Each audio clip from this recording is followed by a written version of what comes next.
आसमान किसी horror movie की तरह डार्क हो गया था।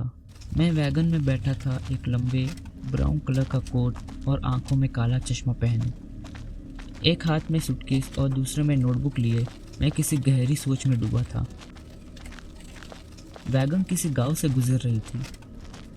रास्ते से गुजर रहे कुछ लोग धीमी आवाज में बुदबुदा रहे थे।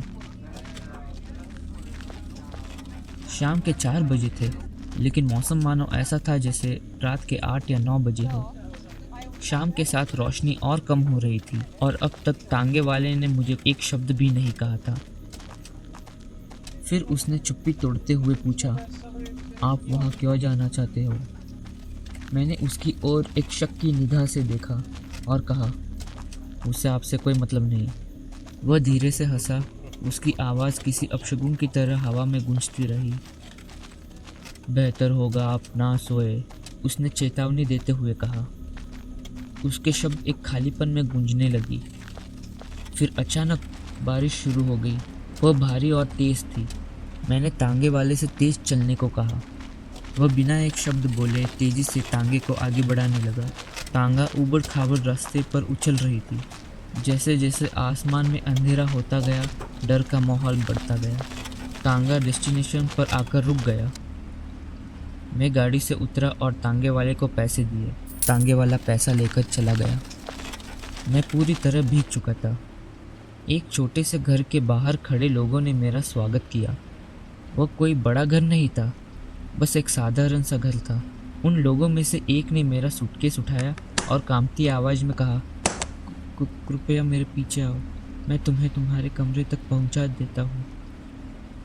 जैसे जैसे मैं आगे बढ़ा, मुझे लगा कि न केवल भीड़ से बल्कि दूसरे घरों से भी कई निगाहें मुझ पर है।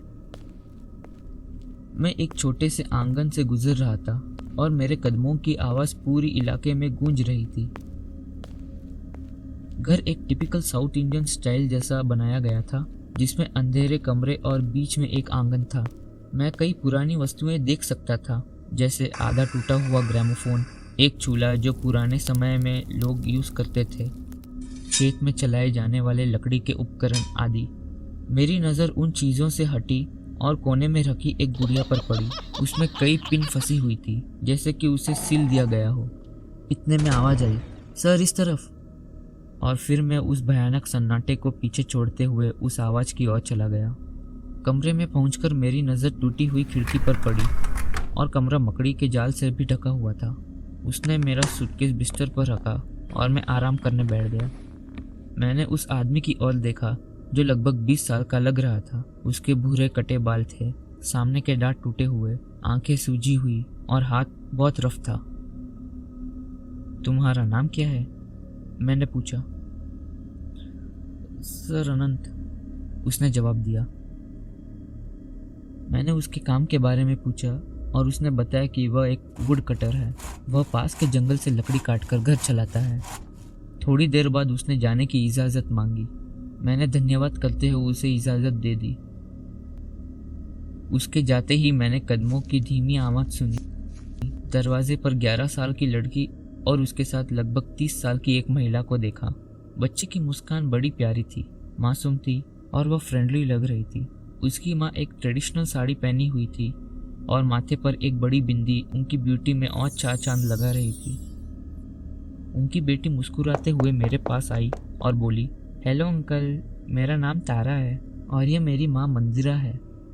मैंने भी उसे अपना परिचय दिया और उसकी माँ को नमस्ते किया। मुझे नहीं पता था कि इस खामोश घर में इतनी प्यारी बच्ची भी रहती है। बेटा तुम्हारी उम्र क्या है? मैंने उससे पूछा। उसने कहा वह 11 साल की है। उसकी मुस्कुराहट से कमरा रोशन हो गया। तभी उसकी माँ ने तारा से कहा, बेटा इधर आओ, अंकल को परेशान मत करो। अरे बच्चे कभी मुझे परेशान नहीं करते, मैंने कहा। मुस्कुराते हुए मंदिरा ने कहा, सर इस कमरे को सफाई की ज़रूरत है। क्या आप ग्राउंड फ्लोर पर जा सकते हैं जब तक कि यह आपके लिए तैयार ना हो जाए? मेरा कमरा फर्स्ट फ्लोर पर था। मैंने हाँ में इशारा किया और अपने नोट के साथ नीचे की ओर जाने लगा। नीचे जाते ही मैंने क्लीनर को हाथ में झाड़ू पोछा लिए ऊपर की ओर जाते देखा और ऊपर जाकर मेरे कमरे की सफाई करने लगा। मैंने अपना समय बर्बाद करने के बजाय जांच करने का फैसला किया। सच कहूँ तो मुझे पता ही नहीं था कि असल में क्या हो रहा है। मेरे हायर ऑफिशियल्स ने मुझे बस इतना बताया था कि यह पिछले 2 महीने से 16 मौतें हुए थे। सबसे अजीब यह था कि लोगों का कहना है इनकी मौतें सपने में हुई थी। जैसे ही मैं घर के चारों ओर घूमा, मैंने आसपास के वातावरण को ध्यान से नोटिस किया।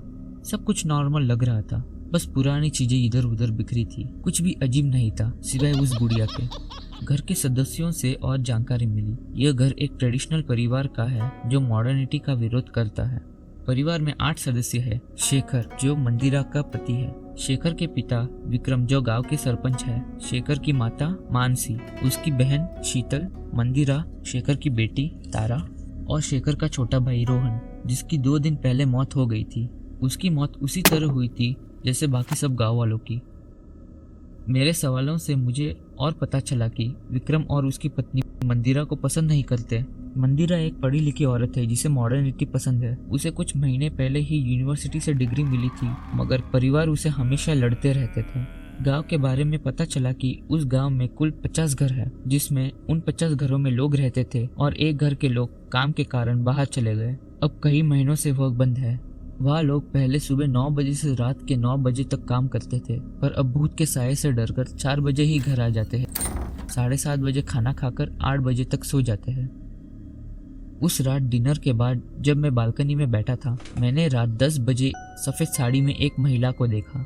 वह घर के सामने से चलकर किसी अंधेरी बस्ती में चली गई। मुझे डाउट आया कि रात को तो सभी 8 बजे ही सो जाते हैं, तो इतने रात को कौन बाहर घूम रहा है। मैंने उसका पीछा किया, मगर वो कहीं नहीं मिली। हल्की बारिश, बादल की गड़गड़ाहट और हर जगह अंधेरे के साथ भयानक मौसम से मेरा शरीर कांपने लगा। अगले दिन मेरी आंखें लोगों के रोने से खुल गई। गांव की एक महिला की मौत पर लोग शोक मना रहे थे, जिसके बारे में उनका दावा था कि उसकी नींद में ही मौत हो गई थी। मुझे यकीन हो गया था कि सफ़ेद साड़ी वाली महिला ही मौत का कारण थी। घर की जांच करते समय मुझे फिर वही गुड़िया मिली। मैंने उनसे इसके बारे में पूछा। उन्होंने कहा कि यह देवता है जो उनकी रक्षा कर रहा है। जब मैंने कहा कि जिस दुनिया में साइंस मौजूद है वहाँ ऐसे अंधविश्वास पर विश्वास न करे, तो उनके चेहरे गुस्से से लाल हो गए। फिर भी मैंने उनसे पूछा, अगर ये गुड़िया इन्हें बचाती है तो इस औरत की मौत कैसे हुई। तब उन्होंने कहा कि कई बार इस औरत ने इस गुड़िया को बाहर फेंकना चाहा, शायद इसी कारण उसकी मौत हुई है। गुड़िया से छुटकारा पाने की बजाय वे मुझे बाहर फेंकने के लिए तैयार लग रहे थे। सरपंच के खातिर वे शांत थे। अगली 2 रातों में 2 और मौतें हुई और हर बार जब जांच की तो मैंने वही गुड़िया पाई। ऐसा लग रहा था कि गुड़िया हर घर में थी।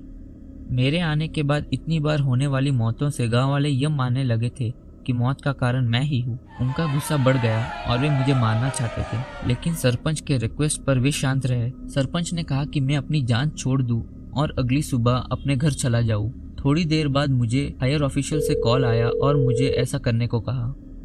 यह गांव में मेरा आखिरी दिन था और मुझे अब भी यह लग रहा था कि कुछ तो बहुत गलत हुआ है। जैसे ही मैं सरपंच के घर की ओर जा रहा था, शीतल ने मुझे रोका। उसकी आंखों में डर था जिसे मैं नज़रअंदाज नहीं कर सकता था। मुझे तुमसे कुछ कहना है, उसने मुझे अपने कमरे में खींचते हुए कहा। अंदर जाने के बाद उसने कहा कि वह हर रात कमरे के बाहर किसी को टहलते हुए सुनती है, लेकिन कोई दिखाई नहीं देता। बस अंधेरे रात में पायल की आवाज़ से डरती थी। बोलते समय उसकी आवाज़ कांप रही थी। मुझे यह विश्वास था कि जो कोई भी था, जो भी इन मौतों का कारण बन रहा था, वह भूत नहीं है। यह एक व्यक्ति है, कोई ऐसा व्यक्ति जो रात में बिना पहचाने घूमना जानता हो। उस रात मैंने सबूत इकट्ठा करने के लिए सड़क के सामने वाली बालकनी पर एक कैमरा लगाने का फैसला किया। मेरे लिए यह समझने का ये आखिरी मौका था कि इस गांव में क्या हो रहा है।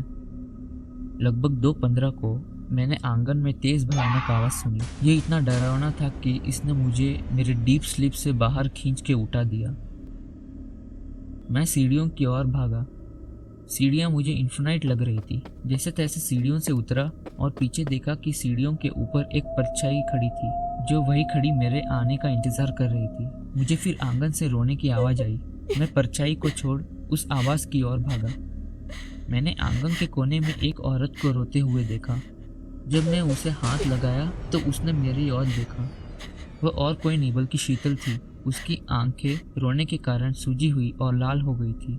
उसने रोते हुए कहा कि हम मरने वाले हैं, क्योंकि हम अभी असली दुनिया में नहीं बल्कि सपनों की दुनिया में हैं।